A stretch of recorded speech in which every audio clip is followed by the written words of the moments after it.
Welcome, everybody, to Creating a Family. Talk about foster, adoptive, and kinship care. I'm Dawn Davenport. I am both the host of this show as well as the director of the nonprofit creatingafamily.org. Today, we're going to be talking with Susan Kiyo Ito about her new memoir, I Would Meet You Anywhere, an adoption memoir. Susan is the co-editor of the literary anthology, A Ghost at Heart's Edge, Stories and Poems of Adoption. She is a writer, a poet, and a performer. Susan Kiyo Ito, welcome to Creating a Family. I am thrilled to have you here. I'm thrilled to be here. Thank you so much. I loved your book. First of all, I'm just from a literary standpoint, it was so beautifully written. At places, it just almost felt poetic. I don't know if that was your intent, but it was beautifully written. I fell in love with it, and it was one that I didn't want to put down. And that says a lot for me anyway. I so appreciated your openness. And at times it was raw, but I also felt, I don't know, it just showed such resilience. I truly think, and I say this to all the adoptive parents out there, this is a book you should pick up and read. It is a good book for us as adoptive parents. And we're going to talk about that in just a minute. Just briefly, tell us your story, your adoption story, so that people will kind of have an idea of where we are. And then I'd like to start talking about all the things I wrote while I was reading the book. Wonderful. Sure. In a nutshell, I was born in the state of New York and adopted by my adoptive parents at about 3.5, 4 months old, and then grew up in New Jersey. And I am biracial, Japanese and Caucasian, and my adoptive parents are both Japanese Americans. So I think that was a big part of my story. And I searched for my birth mother starting when I was in college and found her at the age of 20. And the book is really about the ups and downs of a very lifelong relationship and relationship with everyone, relationship with my parents, relationship with my birth mother, and then ultimately toward the end, finding a paternal birth family as well. And it's really about an exploration of family, identity, belonging, all the things. Yeah. It's not giving anything away because it becomes apparent as soon as you find your birth mom, Yumi, that there is tension in that relationship. It is not a smooth nor an easy relationship. And I wondered at times, it felt like much of the tension was due to her desire to keep you a secret and your desire to be seen. And also I wondered if it wasn't also her desire to be in control. It felt very much that way throughout. Talk to me some about that relationship. It was up and down. And when it was down, I just was so emotionally involved in it. I was like, don't do that to her. Anyway, go ahead. Well, up and down is pretty much it in a nutshell. It was up and down from the very beginning, from the very first day. The first day that I met, we spent several hours together, almost a whole day in a hotel room. And we went through the whole gamut of emotions during that day. You know, just you could feel that tension in all of it. She didn't want to have been found. She did not want to have been found. She felt that she had been promised anonymity and that she had been betrayed by somebody. And I'm just going to say, I think she found during those first hours that we spent together, both of us really felt a connection in spite of the difficulties. And both of us had a strong ambivalence. And I think that if she had said to me on that first day, listen, I don't want any part of this, this wasn't supposed to happen, you know, it would have really been painful, but I think I would have respected that because I think that happens in many cases.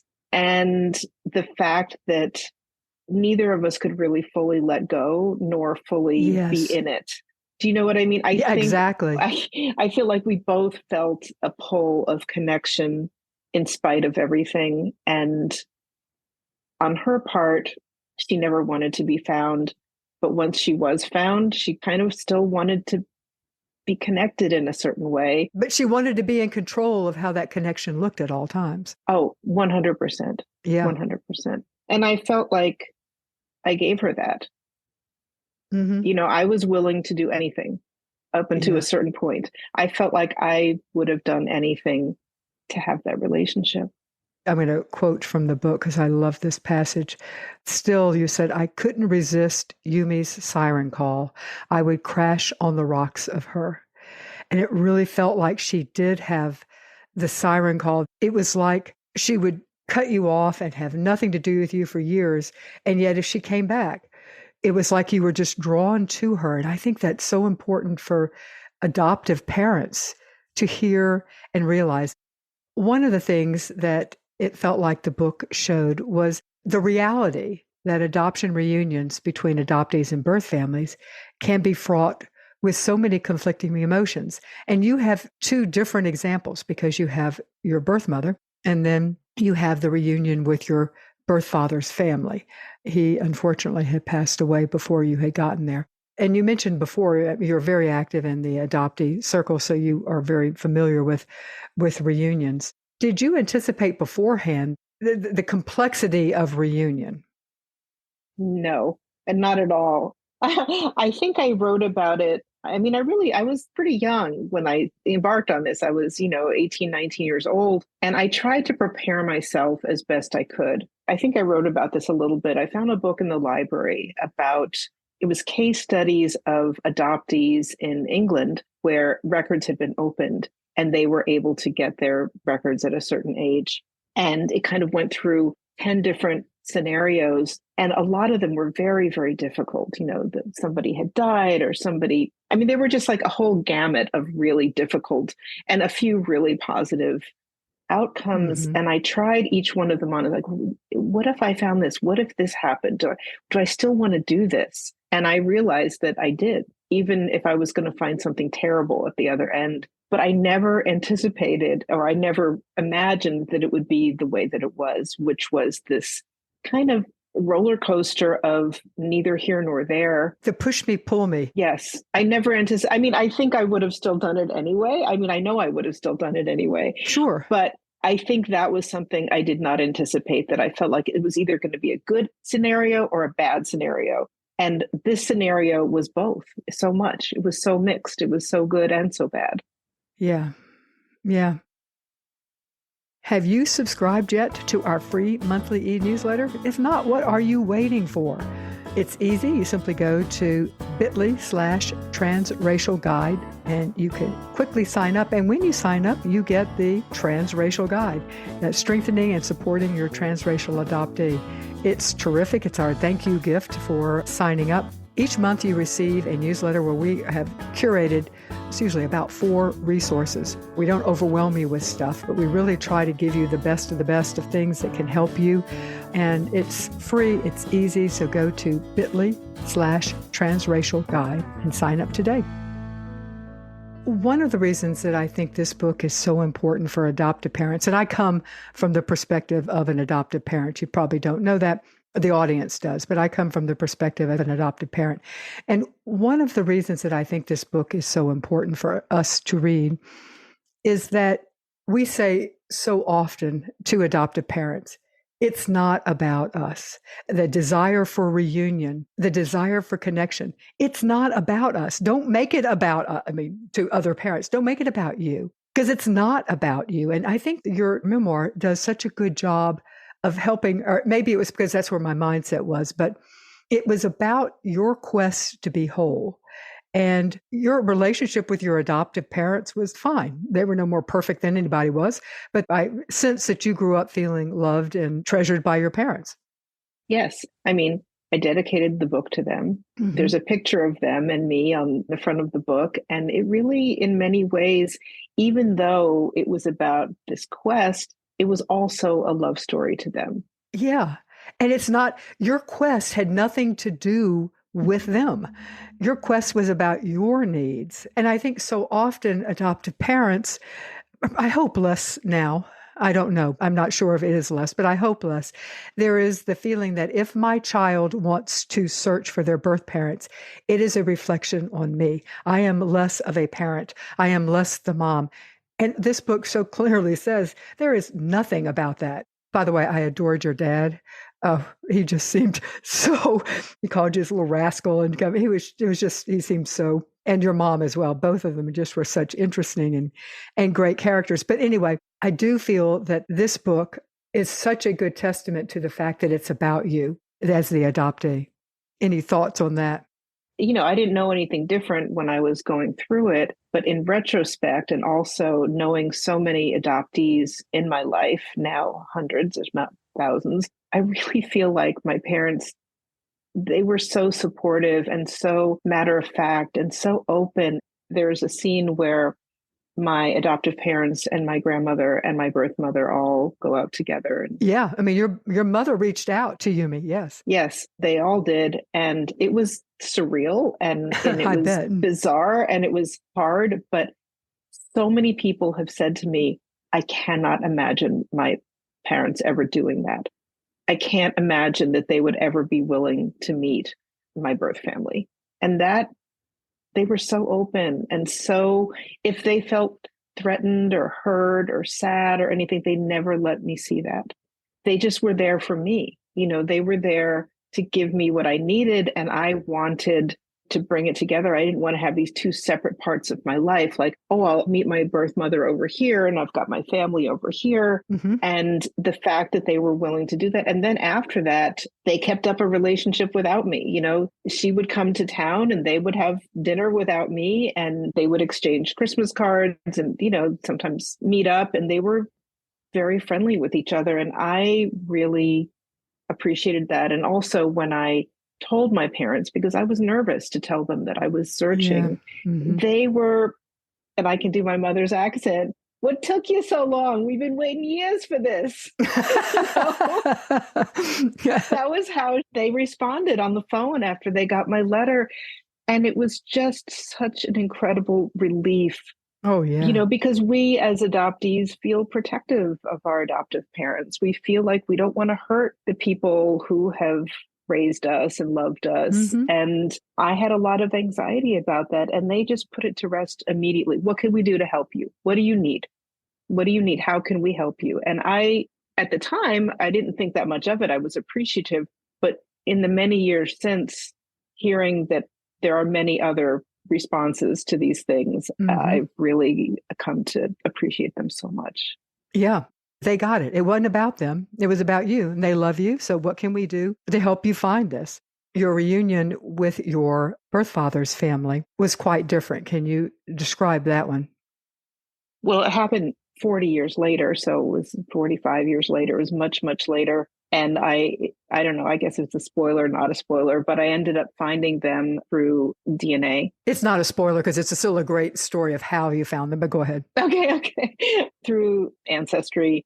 And I found my birth father's sister, my aunt, who immediately was on the phone with me for 5 seconds and said, welcome to the family. And I was just floored. I mean, floored, flabbergasted. Mm-hmm. And while my birth mother had been very, I would say, holding things close to the chest, very careful, not wanting to tell anybody, not wanting to give me much information. Mm-hmm. For example, she, never told me her parents' names or anything. It was very limited.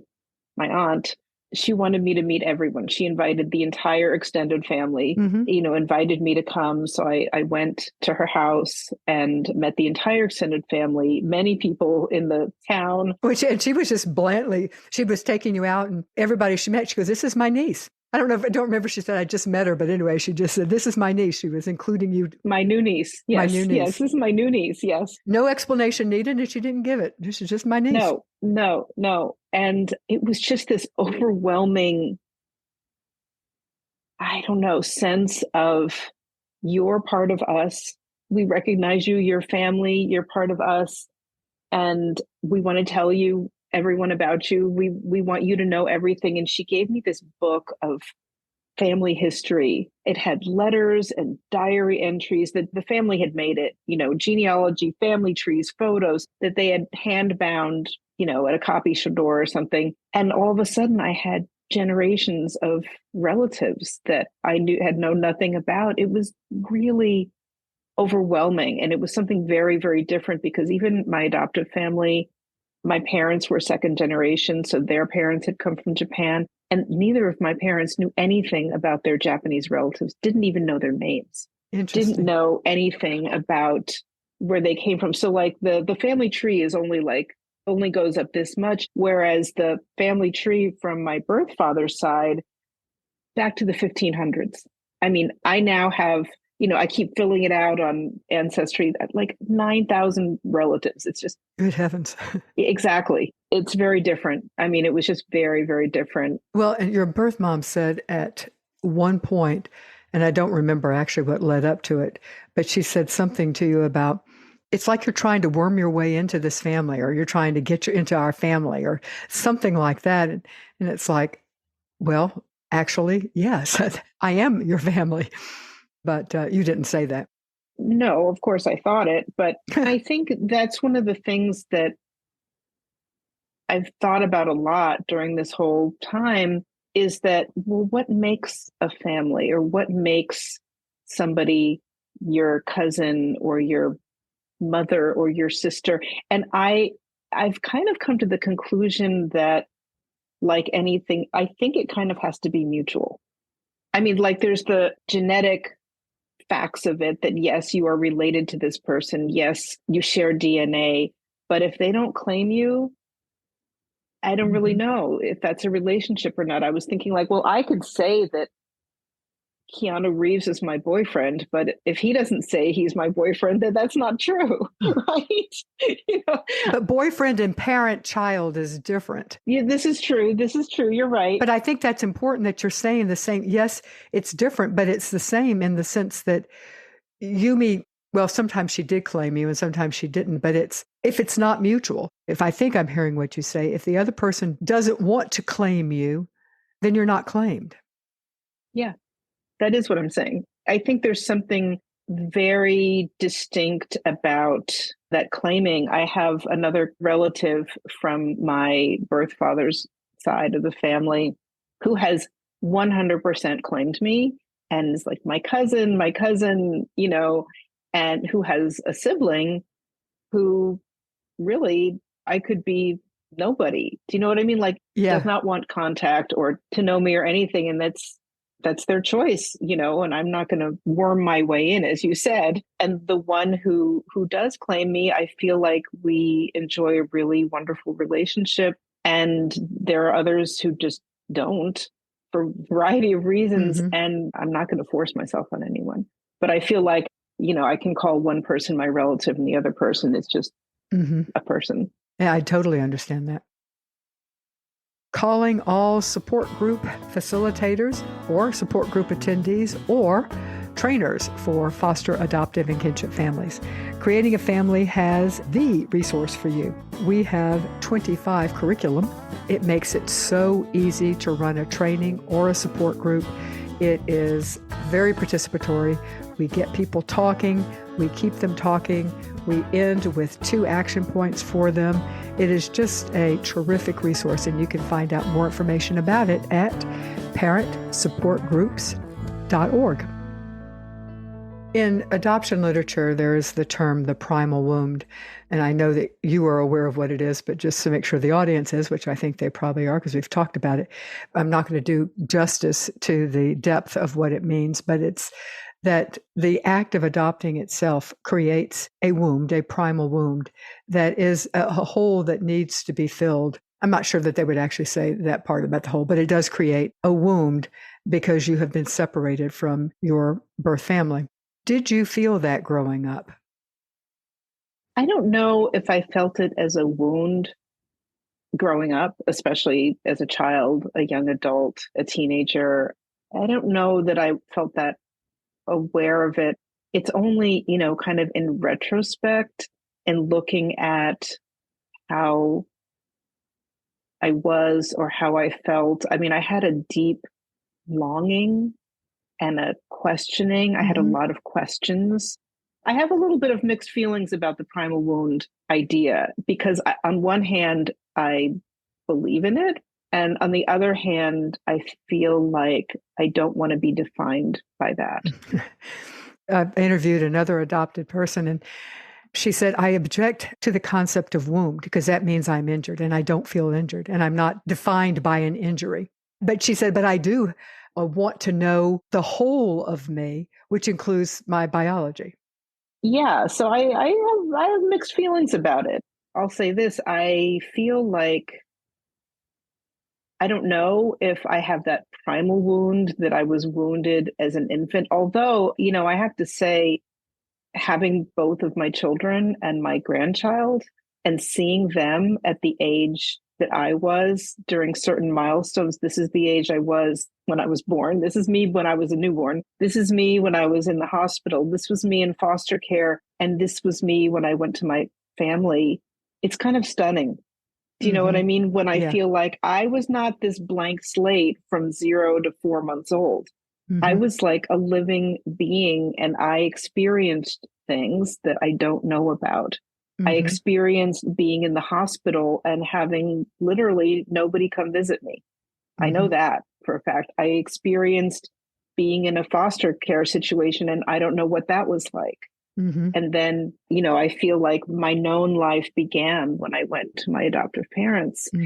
And I think that I think more about that wound and how that may have impacted me when I see babies, under 4 months old. Yes, because you think of yourself. Yeah. Of course, of course. And one other thing I'll say is that I've often said, I don't know if I was wounded as an infant. Maybe I was, maybe I wasn't. I mean, I think there have been a lot of studies that show that, if you don't have sufficient X, Y, and Z bonding and connecting and all these things at these young ages, that there's going to be consequences for that. And I'm sure that's probably true. But I feel like it was definitely a wound to be rejected or left as an adult.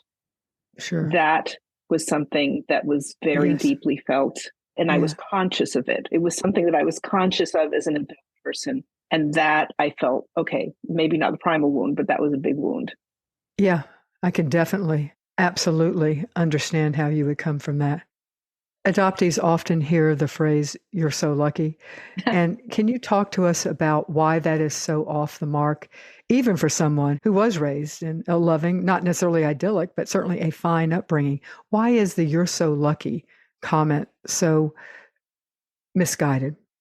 Because I feel like it leaves out a large chunk of the picture. Yes, maybe I was lucky to be with this family, and I truly believe that, but I was also unlucky in the original losses and the ongoing losses after that. I had a lifetime of ongoing losses and not knowing so many things, not knowing so many people, and there's a lot of loss. So I think what it is, it's a glossing over, and it's a trying not to acknowledge the rest of it. And it also kind of plays a little bit into, and I know that many adoptees have said this, then you should be grateful. You should be grateful for being so lucky. And I feel like, those things kind of go hand in hand. And as I said, I do feel grateful for much of it. And there's a lot that I don't feel grateful for. I've wrote this once about the idea of feeling grateful. All parents hope at some point our kids appreciate what we did, but that's different from that you should be grateful. Yeah. And in my experience, when they hit somewhere around 25, that you could expect a certain degree of, you hope that they then look back and say, oh, yeah, you guys weren't so bad. But it's that "you're so lucky" implies that then you have to be grateful. And no child, if a child chooses to be grateful, well, then you as a parent are a lucky parent. But no child should have the obligation. Exactly. Because we had kids, we brought kids into this world, be they adopted or birthed, because we wanted them. And I'm sure you've read Angela Tucker's book of that very title, "You Should Be Grateful." And she pretty much says it all. Yeah, she does say it all. Yeah, we interviewed her a couple of months ago when it first came out. Yes. She's a good friend. Oh, is she? She's terrific. Yeah, I enjoy her. Yeah, you guys are not all that far apart because you're in California, right? Yeah. Yeah. Have you heard about our free courses? If not, you need to know about them. The Jockey Being Family Foundation supports us to offer you these free courses. We have a library of 12 courses on our website. You can check them out at bit.ly/JBF support. That's bit.ly/JBF support. All right. One part of your book that I didn't really expect was your discussion about being biracial. You were raised by Japanese American parents, but you sometimes felt not Japanese enough because of your white biological father. So, how have you made meaning out of your biracialness? I thought it was such an interesting part of the book. As I said, I wasn't necessarily expecting that. So I truly enjoyed that part when you discussed it. Well, it's certainly been a lifelong journey, and it's another thing where I really appreciate my parents being very matter of fact about it. They would say you're hambun hambun, which means you're half and half, but they didn't dwell on it or make me feel like I was less than. And I also wrote a lot about I had kind of a half and half existence with my family and my extended family and our church that we belonged to. So on the weekends, my life was very, very Japanese American. We spent all day at church. We spent time with our relatives who lived very close by. But during the week, we lived in a small, pretty white little town. And all of my classmates, neighbors, the whole community was pretty much white.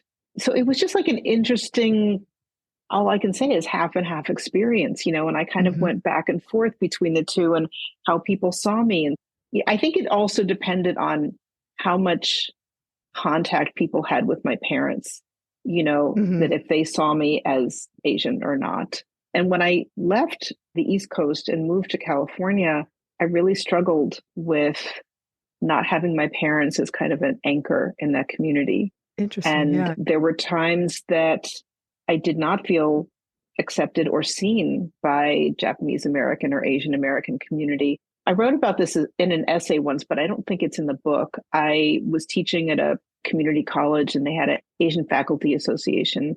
And I showed up and somebody came up to me and said, "What are you doing here?" And I was just like a deer in the headlights. Or people would say to me, "Oh, you're married to Ito. You're married to an Ito," implying that, my husband must be Japanese, but I'm not. And that really shook me. Because you were raised in an environment where people assumed you were raised by Japanese parents. So anybody who knew your parents, your racial identity was, in fact, people probably didn't realize outside that you weren't full Japanese, I would assume, if they saw you with your parents. Yes, well, there were different experiences there. I'll say another little anecdote, again, not in the book, where we always spent our vacations down in Florida. We would drive down, and my father told the story about how they went to register for a hotel, and the hotel clerk threatened to call the police on my parents because they thought that they had kidnapped me and that I was a little white baby. And because there's no way that these, Oriental people would have a white baby or a white looking baby. Interesting. We jumped in the car and took off and found another place to stay. But he tells that story that Yeah. people didn't think that I should be with them. Yeah, interesting. We so often think of the issues with transracial adoption being that children are raised by usually white parents. That's not exclusively that case, but in your case, it was quite different. You were raised by the same race as your birth mother. I often call myself an upside down transracial adoptee because according to I the like that. definition, a transracial adoption is when the parents and child aren't of the same race.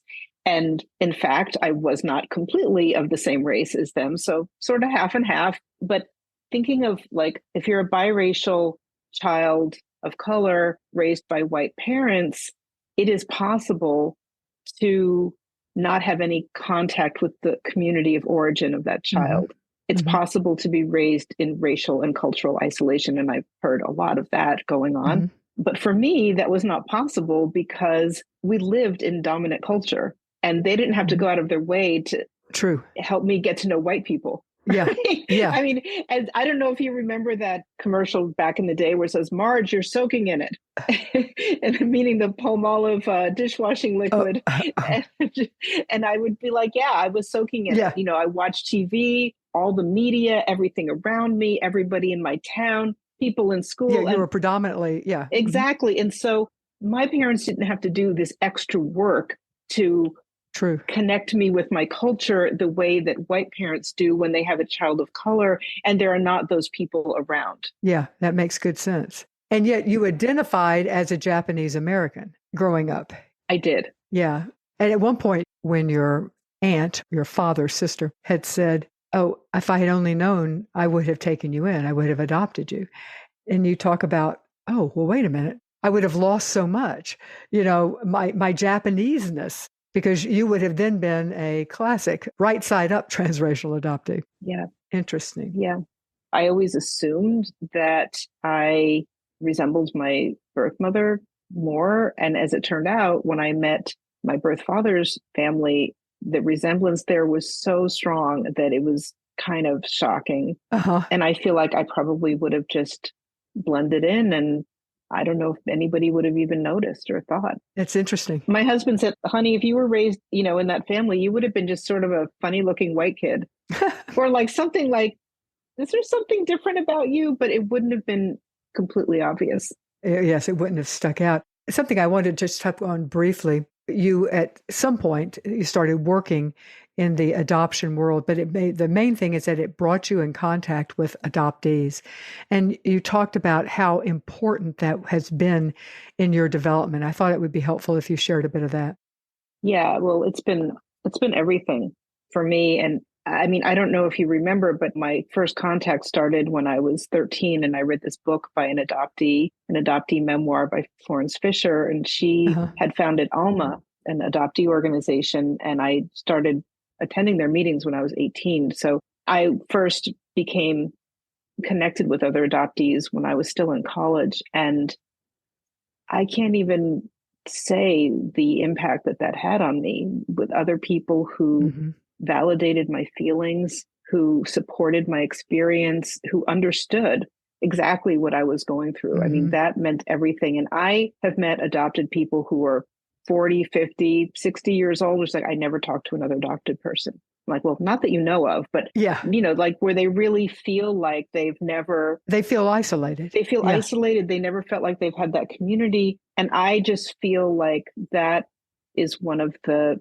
things that I treasure most is my adoptee community. And I've had many, many different forms of my adoptee community. I've Asian adoptees and biracial adoptees and adoptees who are parents, and now aging adoptees, because we have our issues too. And I feel like to be in community has been a tremendous source of support for my entire life. And I would be lost without them.